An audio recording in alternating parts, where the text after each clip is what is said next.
Everyone wants more money, but most of us weren't taught how to create an abundant life. That's where the More Money Show comes in. If you're ready to have more money, create more freedom, and experience more fun, turn the volume up. It's time to learn how to create the prosperity and life you have been dreaming of. Here's your host, Cassie Parks. Hello and welcome to this episode. I am your host, Cassie Parks, and I am back with Paulie Rojas. Welcome, Paulie. Hello, Cassie. It's so good to be here with you again. Oh, it's so good to talk to you. I'm so excited for all the things that we're going to talk about today. Yes, me too. I love it. So first, tell us what's awesome.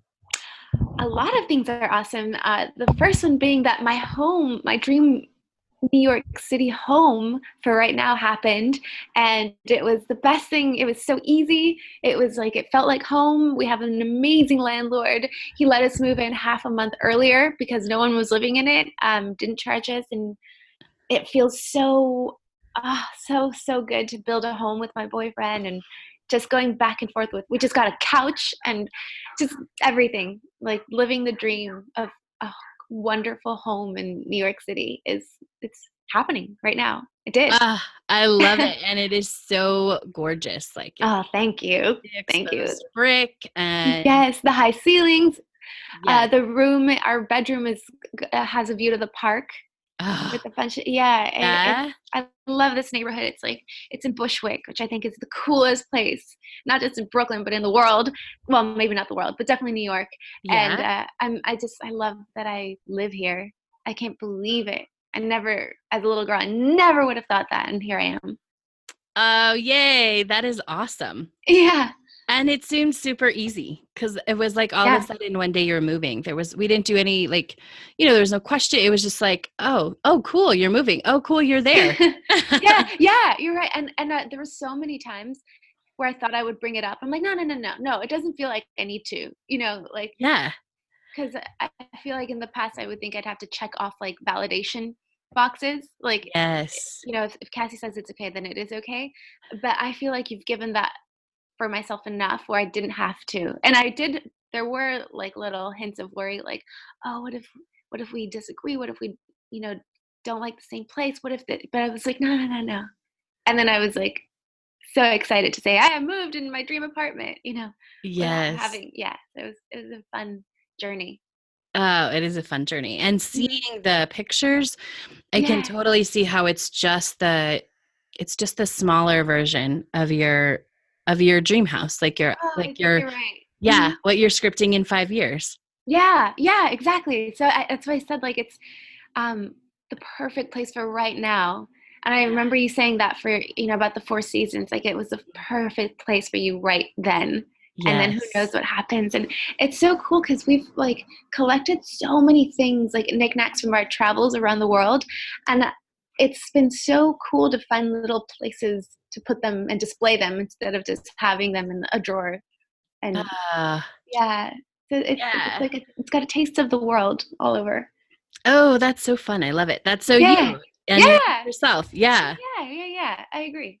Oh, fun. All right. Well, speaking of scripting, you've been scripting about a villa in Tuscany. Mm-hmm. Yeah. Yes. Having my own villa in Tuscany and waking up to go to the farmer's market. And it's funny because Emma Ferrer Hepburn, who's Audrey's granddaughter, invited me her and my boyfriend to come to her home in the Tuscan Villa in Italy this summer and to go see the oldest horse race in the world. It's called the Palio, I believe. Ooh. And she was like inviting us to her favorite places in the world that she feels really vulnerable sharing with people because it's so special to her. But right away she was like, please come, you guys have to make it happen. So I knew like I've been scripting this Tuscan Villa, but I never thought it would come from like Audrey's granddaughter's invitation. Right? And so quickly, right? So quickly. Like it just took me aback. I couldn't believe this was actually happening. I was like, oh, I can't wait to share this with Cassie and the group. Yeah. Yeah. Mm-hmm. And I love that. And it's the way it works out because when we put ourselves and we're being that person and we're being in that space, like it can't help but come in no matter how it can come in, right? So it's not your own villa yet, but like it's awesome and you get invited and you get to be there and all of that, which is so cool. Yeah. And it's funny because I'm seeing Emma later tonight because we're dog sitting her dog this weekend, and we're actually neighbors, but I love her so much, and I just like, with or without Audrey's connection, I think she's such a beautiful person, and I think she enhances my life, and I love that we're able to have a friendship that is purely just based on who we are and what we both like. She's an artist and I'm an artist, and she is very European, and I love European, the European taste, and she's so very much involved in social efforts and social justice and things that I really, really appreciate and focus on. So I just can't believe it, the synchronicity. Yes. Yeah. Oh, so awesome. Yeah. Love it. And so let's talk a little bit about, you've been meeting with Broadway producers because you were in a one-woman show, which is amazing. Like I love the show, and I love that you're helping put that show out into the world. Oh, thank you. Yeah. And so let's just kind of go through the process, because it started it's all LOA, and it's all learning to trust and let go and know that, what you want is out there. So let's talk a little bit about that.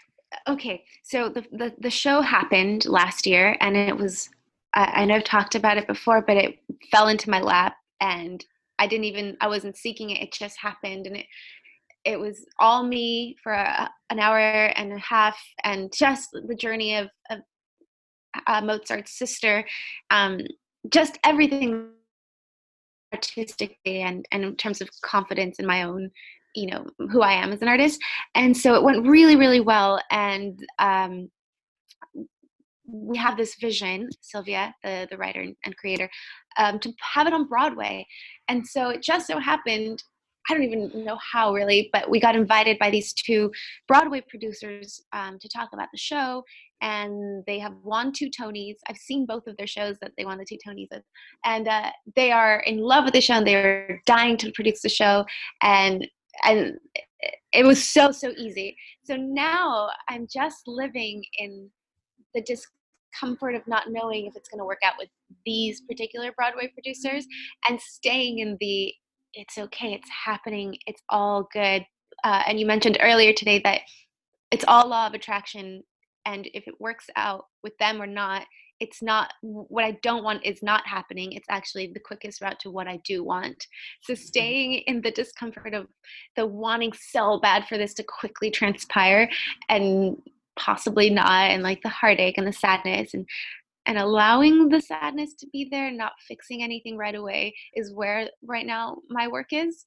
But I do know that it is working out, and it will work out, and it's actually always working out, and everything is and in your podcasts with Jenny, I love when you said that everything is rigged in our favor. So staying in that energy, in that vibration, is where my work is right now, that it is working out. Yeah. Yes. But it's taken a long time. Like this ease of the Broadway producers and showing up really started in the beginning with not, right? It was a lot of you going out and trying to make it happen, and because you wanted something, this is what we all do, which is why I want to share the story, because it's like, oh my gosh, I want this would be amazing, it's going to be so cool, it's going to impact the world, it's going to be amazing for me. And so when you guys had that dream, you started to go out and try and figure it out, right? Right. And I also felt like I had this responsibility for Sylvia. Like it was on my shoulders for this show to go to Broadway, because she believed in me, and I felt like I had to pay it back in a sense. So I think that's where that effort was coming in from, is like, oh, I have to do it because she was good to me, so now I have to do this. Whereas it just, things were feeling really forced, and I was taking these meetings and like pitching the show, and it didn't feel cohesive at all. And then you said, well, just let it go for now. Just stop. And so I did, and that was easy. And then I got these emails about this Broadway show, like having this meeting. Like I didn't do anything, I just got invited. And then I got, just things started showing up when I completely stopped and let go and even gave up in a sense. So Yeah. I'm putting my trust now. It's the time to give up again. And I think when I say give up, I don't mean like throw it in the trash. I think it means just put it in the back burner and let like whatever energy needs to gather around it. Yeah. Let it, I like to say it. Yeah. Like let it simmer let it simmer, let it cook, Yeah. Let it marinate. And I don't have to like keep adding all the salt and like forcing the spices on it because it's going to take the flavor it needs to take. Yeah.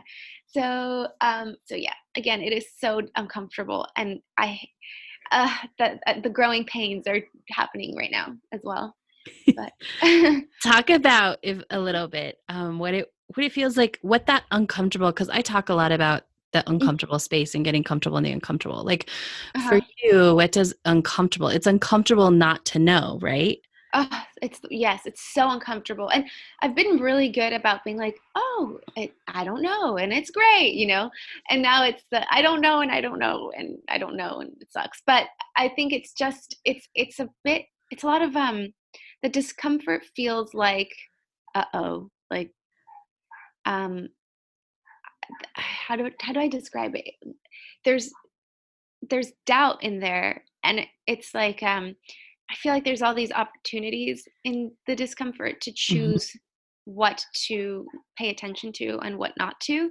So there's always these crossroads in my discomfort where it's like, okay, I feel this and I can keep going in the doubt and what if, and this could be all a nightmare, or I could choose to say, okay, well that's discomfort and there's growing that's happening and it's tender, and I just need to go and do something that makes me feel good. It's like there's I feel like in the discomfort is the moment of choice, the greatest moment of choice, because when things are going great and you're not doing anything, you're not forcing anything, it feels great. But now it's like the choosing of what to where to put my focus on. And I don't ever want it to be where it takes me down, but more we're like, okay, just stay in it, stay in the in not knowing, and practice the trust and go and do something inspiring, like call my mom or take a walk or go look at decorations for the house. I don't know if that makes any sense, but yeah, I do feel like in discomfort is our greatest moments of opportunities to choose. Yes. Yeah. Absolutely. Because it's to choose. And I think this is what you're saying, and you can correct me if I'm wrong, but like the choice in discomfort is I can choose to go back into action and I can try and like make things happen, which will feel better. Right. Or I can choose to trust in that moment and let it be, let it simmer, like trust it's all coming together, and go do something that makes me happy, like put my energy somewhere else that's not forcing or trying to make this thing happen that I really want. Yes. As you were talking, I just, this like meme came up of, or maybe not a meme, but it's like with dogs, like be like dogs, because when you're sad, they just come and sit next to you and do nothing. Yes. As opposed to like wanting to fix it and like, going out of their way to like just make the pain go away. Just be like a dog and like sit with it and just like kind of hug yourself and, you just be like a dog would do. So yes. They are. The animals can definitely teach us a lot. But I do think of it like that, like be my own best dog friend and just sit with it and lovingly sit with it. I know it's going to pass. That's amazing. That is true. And I love that visual. Like, you're right. Like if you're sad, the dog isn't like, oh, let's go like, do this, or let's go force this to happen. Right. Just Right. And be there. Yeah. They'll just come and sit and put their head on your lap and breathe with you. Yeah. And then eventually it passes. So it's just a lot of that. I love it. And how has that helped you build the trust muscle? Like, because you've been building this for a year, your trust muscle. Yeah. And every time it's like, and it started with, it's just popped in my head, right? It started with not doing 100 LOA things in a day, right? Right. Yeah. Right. Oh man. I think I know when to stop quicker. Yeah. And I know that, and so because of that, then something happens quicker that is totally out of my control. So that's how I know that it works, because I do nothing and then something happens, as opposed to I do a million things and still nothing happens, so I do a million more things. Just like things outside of my seeming control happen quicker. And so I Yes. know that, like when you told me to stop, the next day I got these like 2 or 3 emails about getting interviewing with two. I interviewed with 2 Broadway producers, 3 actually that week, as soon as you told me to stop. And then right away that came up. So I know that as soon as I stop, things will happen, and I will open myself to receiving as opposed to doing more. Yes. Which Mhm. is, it's so easy to see right now, and Mhm. it's hard in the moment, right? To like, it's Oh, hard to train yeah. yourself to stop. Yeah.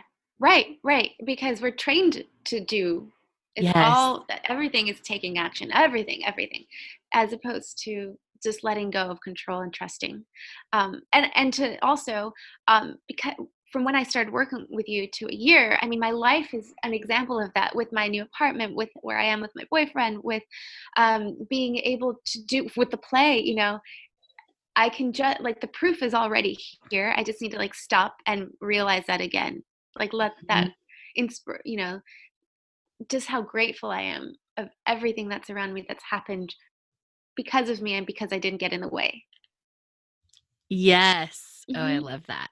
And so, do you find yourself, like, do you remind yourself to go look for the proof? How do you get yourself to sort of remember that? I just practicing, Yeah. and definitely my guidance system coming from you, and then other people in the group, like seeing how they go through it. I don't know. The reminders happen quickly because I've trained myself to be reminded. I don't know if that makes any sense, but it's the practice of not doing that makes things go quicker, Yes, it makes including the total sense. reminder. Yeah. Yeah. Hmm. I've trained myself to do it. Yeah. Yeah, which Yeah. is Yeah. yeah. Or rather, maybe it's more of an untraining. Yeah. Oh, yeah. Right? To just kind of like peel back the layers of when we're babies, we don't do anything, everything happens for us. Right?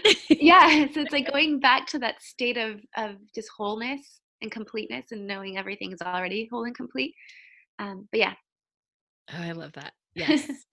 And it is training. I love that you use that word, because it is Hmm. training. It doesn't Hmm. happen in one instant, because you're right. We have been trained our whole lives to be this way. Hmm. And so to step back and allow things really does take practice. Yeah, yeah, and also to become a really good observer. Like when you see, because for me, I would take my cues from everyone else and be like, oh, well, Mhm. they're doing a lot, or oh, they're thinking this, they're doing that.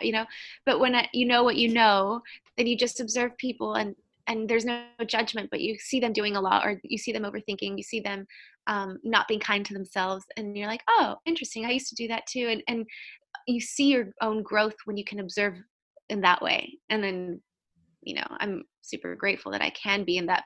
I can see that now because it took a while. Absolutely. That's Hmm. awesome.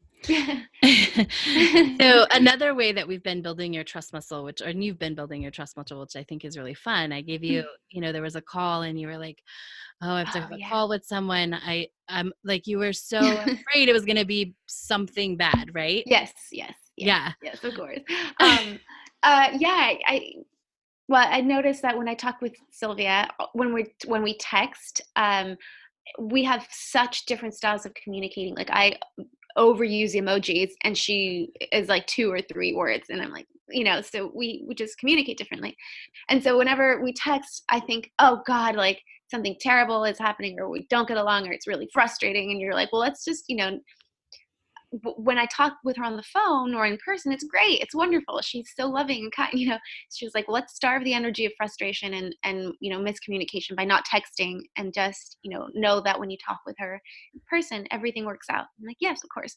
So she told me before our second meeting with the Broadway producers, that she needed to discuss something with me, and it was via text. She's like, let's talk before. I'm like, is there anything I need to know? And she's like, let's discuss then. I'm like, oh no. So I told you about it. You're like, maybe you should write down, like, knowing what you know about your different communication styles, why don't you write down everything that could go right, that she could say? Like, maybe she has all the money to produce a show on Broadway. Maybe she's giving you the show, maybe all this stuff.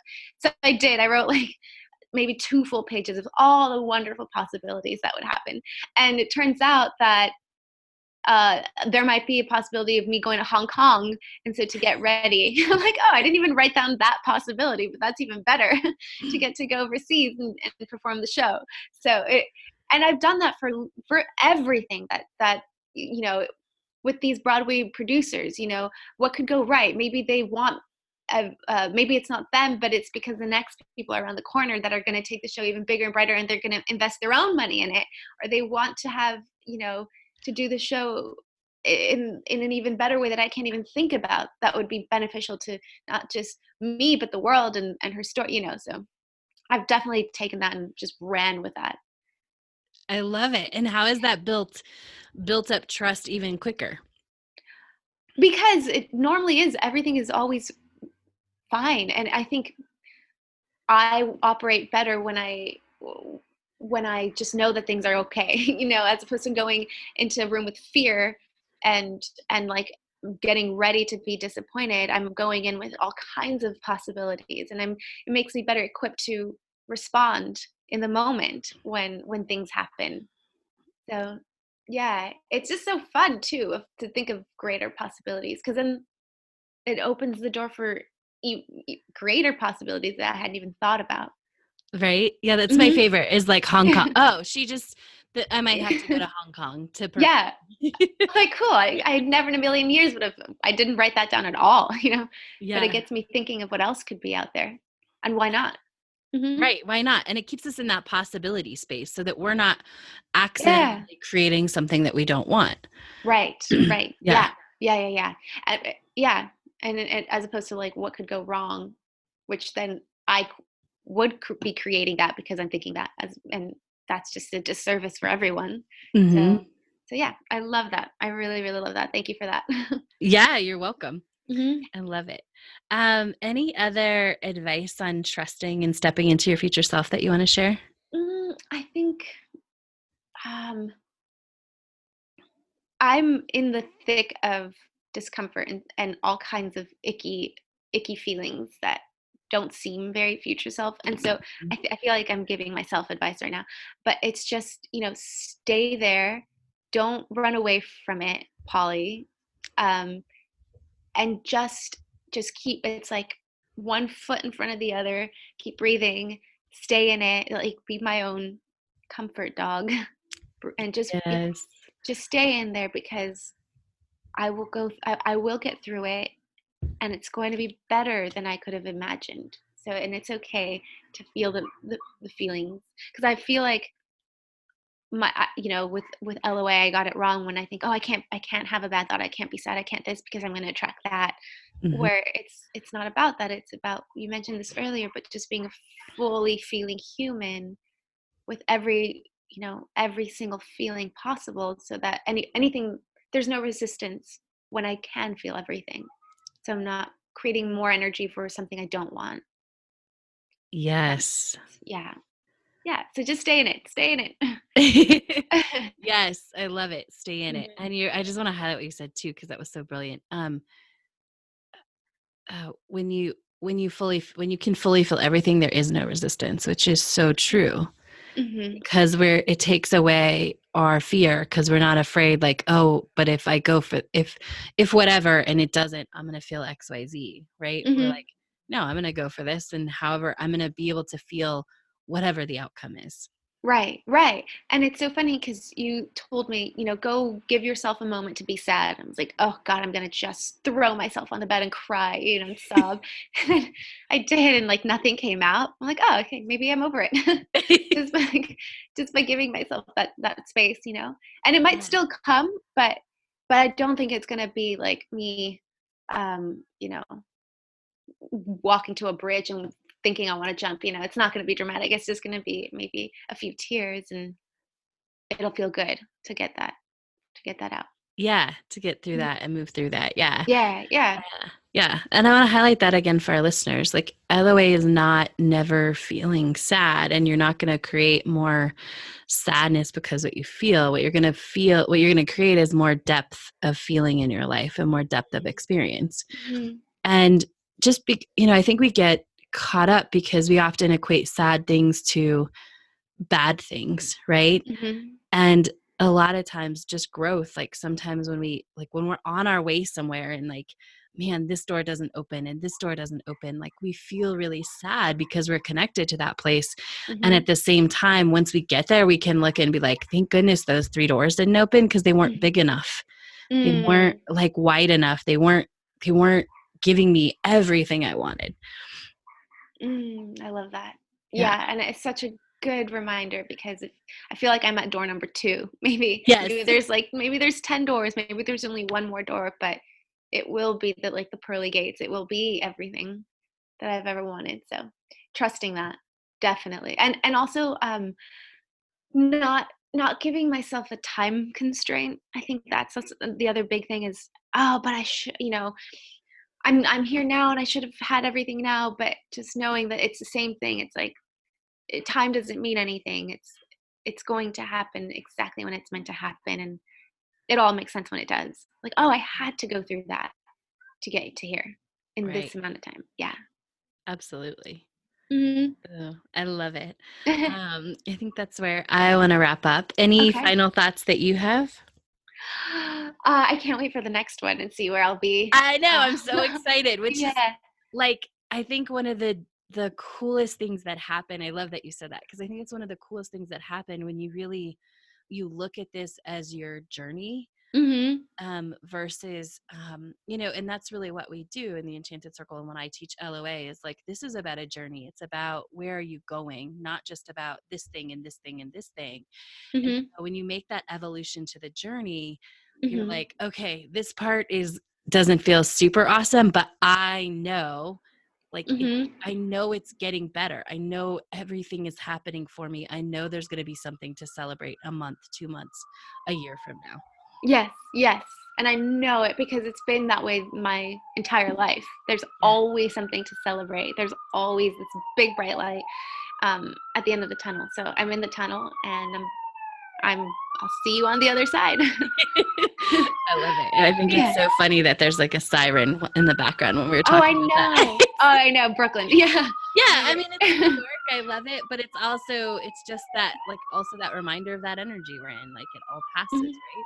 It all does. And it oh my gosh, there's this quote, I think it was John Lennon, but he said, in the end everything's okay, and if it's not okay, it's not the end.